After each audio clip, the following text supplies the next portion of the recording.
प्रिय दर्शकों, नमस्कार।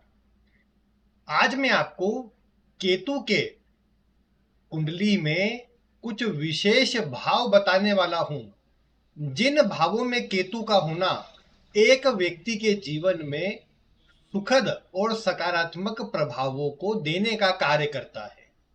और आपको भी बस इतना ही करना है कि वीडियो को ध्यानपूर्वक देखना है। और कुंडली में मैं आपको उदाहरण के माध्यम से बताऊंगा कि ऐसे कौन से भाव है जिनमें जाकर के केतु अपने शुभ प्रभाव देता है, व्यक्ति को आगे बढ़ाने का कार्य करता है और जीवन में उन्नति देने का कार्य करता है। तो आज की वीडियो बहुत ही उपयोगी और रोचक होने वाली है, इसीलिए आपको आज की वीडियो ध्यानपूर्वक देखना चाहिए, जिससे आप केतु के सकारात्मक प्रभावों को समझ सके, प्राप्त कर सके। और आखिर में मैं आपको अन्य भावों से जुड़ा भी एक सूत्र बताऊंगा, जो भी आपको देखने के लिए वीडियो को आखिर तक देखना चाहिए। बाकी अब आइए, बिना किसी विलंब के मैं आपको केतु की विभिन्न भावों में कुछ जो सकारात्मक स्थितियां हैं उनकी जानकारी प्रदान करता हूं। सबसे पहले देखिए, एक आप इस उदाहरण कुंडली को देखिए। वैसे तो एक जनरल खाली कुंडली है जो मकर लग्न की मैंने ली है, ताकि आप इतना समझ सके कि भाव और राशि अलग अलग होते हैं। क्योंकि कुछ लोग क्या करते हैं कि जहां पर एक नंबर लिखा है उसे पहला भाव समझ लेते हैं, लेकिन ऐसा नहीं होता है। जो भाव है वो फिक्स होते हैं, राशियां अलग अलग होती रहती है। अब इसमें आपको क्या करना है कि आपको मैं जो बता रहा हूं बस उस पर गौर करना है कि आपने अगर ये देखा, वैसे तो मैंने आपको पिछली वीडियो में बताया था कि राहु की ऐसी कौन सी स्थिति होती है जहां पर राहु अच्छे प्रभाव देता है। तो कुछ लोग ये भी सोच सकते हैं कि जहां राहु अच्छा होगा उसके ठीक सामने केतु होता है, तो केतु भी वहां अच्छा प्रभाव देगा। लेकिन ऐसा हर बार नहीं होता, क्योंकि केतु का जो प्रभाव देने का तरीका है, जो कार्य करने का तरीका है, वो थोड़ा अलग होता है। तो इसी में अगर आप देखेंगे कि जैसे मैंने आपको कहा था कि राहु यहाँ पर तीसरे भाव में अच्छा प्रभाव देता है, तो अगर आप ये सोचे कि ठीक इसके सामने नवे भाव में भी केतु का प्रभाव अच्छा होगा, तो ये हर बार वैसा लागू नहीं होगा, हर भाव में लागू नहीं होगा। तो इसलिए सबसे पहले ये समझिए कि जो कुंडली का तीसरा भाव होता है, ये वाला जो भाव है, यानी इस भाव में अगर केतु विराजित हो तो ये केतु अच्छे प्रभाव देने का कार्य करता है। अब कुछ विचार करने वाली बात है। मैंने भी आपको कई बार बताया है कि केतु तीसरे भाव में हो तो व्यक्ति का कोई भी कार्य एक बारी में पूरा नहीं बनता। व्यक्ति को एक से अधिक बार प्रयास करना पड़ता है, एफर्ट लगाने पड़ते हैं, तब जाकर के व्यक्ति का कोई भी कार्य पूरा बन पाता है। अब ऐसे में मैं आपको कहूं कि नहीं, आप तो ये समझिए कि केतु तीसरे में अच्छे होंगे, तो इसके अलग अलग मायने हैं। जैसे केतु अगर तीसरे भाव में है तो ऐसे व्यक्ति को ये एनर्जेटिक बनाएगा। अब ऐसा व्यक्ति अगर सोच विचार कर बुद्धि पूर्वक काम करे तो ऐसे व्यक्ति को सफलता अवश्य मिलती है। केतु को व्यक्ति को पूर्वाभास कराने वाला ग्रह भी माना गया है। केतु ही एक ऐसा ग्रह है जो सबसे ज्यादा पूर्वाभास प्रदान करता है। इसीलिए जिसके भी तीसरे भाव में केतु होता है, ऐसे व्यक्ति की छठी इंद्री जागृत होती है, और ऐसा व्यक्ति जब कोई कार्य करता है तो पूर्व में ही उससे कुछ न कुछ आभास होने लग जाते हैं, जो आगे होने वाले पॉजिटिव या नेगेटिव प्रभावों को लगभग मन में ले आते हैं कि क्या मिलने वाला है। तो इसीलिए केतु अगर ऐसा व्यक्ति उन बातों को ध्यान दे और भविष्य की स्थिति को सोच विचार कर कोई भी कार्य करे, तो तीसरे भाव में स्थित केतु व्यक्ति को जीवन में सकारात्मक प्रभाव देने का काम करता है और अपनी बुद्धि से ही अच्छा प्रभाव देने का कार्य करता है। तो इसीलिए आपको यह देखना चाहिए कि केतु अगर तीसरे भाव में है तो इसके प्रभाव पॉजिटिव प्राप्त हो सकते हैं। बस ये आपकी स्किल पर, आपकी बुद्धि पर निर्भर करेगा। इसके बाद अगर आप ये देखते हैं कि कुंडली के इस अष्टम भाव में केतु जाकर विराजित है। वैसे तो आप कई बार ये सुन चुके होंगे कि अष्टम भाव का जो केतु होता है ये आकस्मिक प्रभाव देने वाला होता है, और ऐसा केतु व्यक्ति को मतलब बहुत जल्दी और परिवर्तनशील प्रभाव दे देता है। कई बार अच्छी चल रही स्थिति बिगड़ भी जाती है, तो कई बार आप देखेंगे कि बहुत खराब स्थिति से ऐसे व्यक्ति को बाहर निकालने का काम और ऊंचाई देने का काम ये अष्टम भाव में स्थित केतु कर देता है। तो इसीलिए अगर आपकी कुंडली के अष्टम भाव में केतु है तो ये आपको पॉजिटिव प्रभाव भी दे सकता है। बस आपको आवश्यकता होगी कि आप केतु को पॉजिटिव रखें। अब केतु को पॉजिटिव कैसे रखते हैं इसकी चर्चा मैं आगे करता हूं, क्योंकि वो सभी भावों से जुड़ी हुई है। इसके अलावा आप अगर अष्टम भाव में केतु है, आप रिसर्च वर्क से जुड़े हैं, साधना या ज्योतिष वगैरह जैसे विषयों में आप लगातार जुड़े हुए हैं, तो आप देखेंगे केतु का प्रभाव आपको जुड़ता हुआ अपने जीवन में नजर आएगा, जो आपके जीवन में वही अष्टम भाव में भी कहीं ना कहीं आप देखेंगे आपकी छठी इंद्री को जागृत रखे, आपको पूर्वाभास करवाता रहे, और आप किसी को कुछ बोले तो वो घटित भी हो, इस तरह की बातों को ये बढ़ा देता है। तो ये प्रभाव भी यहाँ पर केतु का है। फिर आप इसमें आगे बढ़िए और देखिए कि अगर कुंडली के नवम भाव में, वैसे नवम भाव एक ऐसा भाव है जहां केतु का प्रभाव अच्छा मिलता है। क्यों अच्छा मिलता है? क्योंकि केतु का अगर आप प्रभाव देखें तो नवम भाव का जो केतु होता है ये जीवन काल में आपको पॉजिटिव असर देने का काम करता है। किस प्रकार? कि नवम भाव धार्मिक स्थान है, मंदिर का विचार या धर्म का विचार नवम भाव से किया जाता है। केतु को भी भले राहु के ठीक सामने है, पापक ग्रहों की श्रेणी में भी लिया जाता है, लेकिन धार्मिकता देने वाला ग्रह कहा गया है। इसीलिए नवम भाव में स्थित केतु व्यक्ति को धार्मिक और अच्छे आचरण वाला बनाकर रखता है, व्यक्ति को कार्य को सूझबूझ के साथ पॉजिटिव वे में करने वाला स्वभाव देता है, परिस्थिति को बैलेंस करके चलने वाला स्वभाव देता है, और आगे की सोच कर काम करने वाला स्वभाव देता है।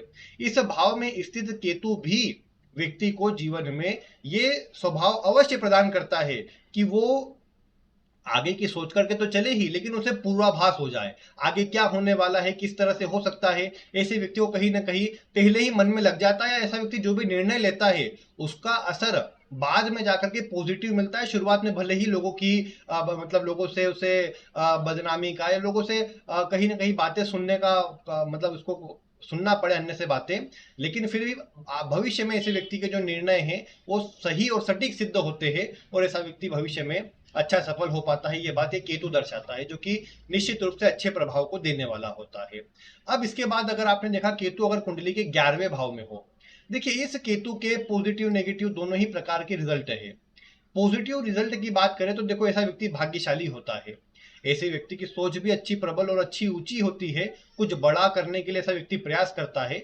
बस ऐसे व्यक्ति को यात्राएं बहुत करना पड़ती है, लेकिन हवाई यात्रा होती है, देश विदेश से ऐसा व्यक्ति जुड़ पाता है, बड़ी मात्रा में धन कमाने के ऐसा व्यक्ति कोशिश करता है। अब ये केतु की स्थिति ओवरऑल पॉजिटिव है, धन देने के लिए, धन लाभ कराने के लिए, क्योंकि व्यक्ति को लग्जरियस सोच देती है और व्यक्ति कुछ बड़ा करना भी चाहता है। लेकिन समस्या की बात क्या आती है कि ये केतु व्यक्ति को भ्रमित करके रखता है, व्यक्ति का मन बार बार चेंज होते रहता है, बार बार बदलते रहता है, और उस कारण से व्यक्ति कई बार जितना फोकस के साथ आगे बढ़ना चाहिए, जितना फोकस के साथ सफलता प्राप्त करना चाहिए, वो नहीं कर पाता, और वहीं पर व्यक्ति आकर के पीछे रह जाता है।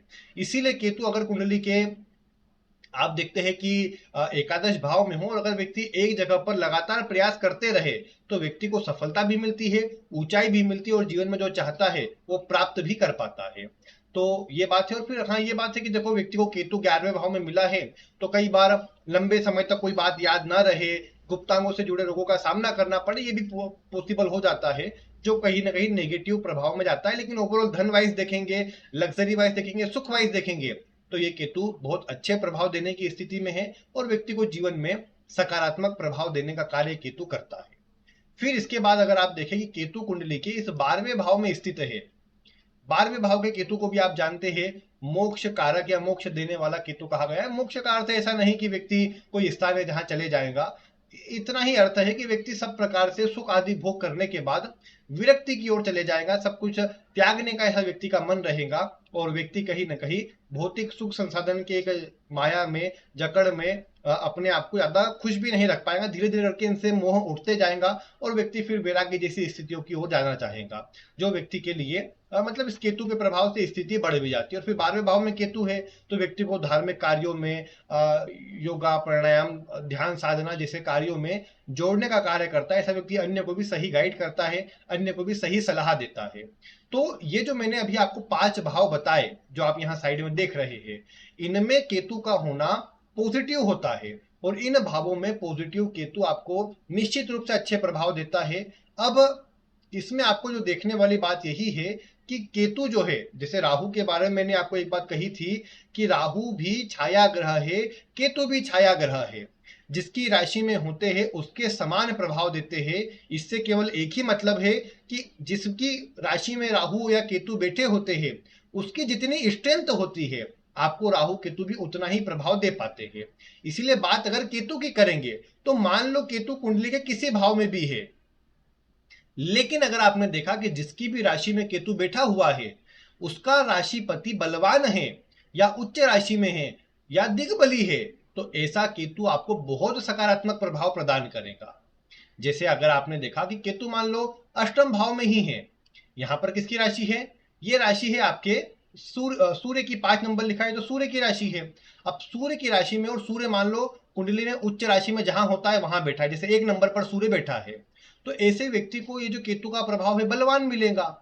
अगर सूर्य दिग्बली हुआ, अब यहाँ तो नीच राशि में हो जाएगा, उन फैक्टरों का विचार भी कीजिएगा, लेकिन हाँ ये है कि अगर दिग्बली हो जाए तो भी बलवान प्रभाव मिलता है। अन्य भावों से भी लिया जा सकता है, जैसे मंगल की राशि में, और मंगल दशम भाव में बैठा है, दिग्बल के पास में यानी नवम या एकादश भावों में मंगल है, तो ऐसा मंगल भी व्यक्ति को बलवान प्रभाव देगा, और इस मंगल के प्रभाव से केतु जो मंगल की राशि में है और अच्छे प्रभाव देने लग जाएगा। तो ये बात आपको देखना है कुंडली के अंदर कि केतु कहीं भी है, किसी भाव में भी है, अगर जिसकी राशि में है वो उच्च राशि का है, बलवान है, और केतु के साथ तो एक और नियम लागू कर सकते हैं कि केतु अगर किसी उच्च राशि के ग्रह के साथ में है, मतलब आपने देखा केतु मीन राशि में 12 के नंबर पर है और शुक्र साथ में आ गया, तो ये शुक्र का केतु के साथ में होना शुक्र के प्रभाव को भी बढ़ाएगा और केतु को भी शुभ करेगा, और आप देखेंगे ऐसे व्यक्ति को केतु के सकारात्मक प्रभाव प्राप्त होंगे, और ऐसा केतु बलवान होकर के कुछ विशेष प्रभाव व्यक्ति को देने का काम करेगा और अच्छे प्रभाव देने का काम करेगा।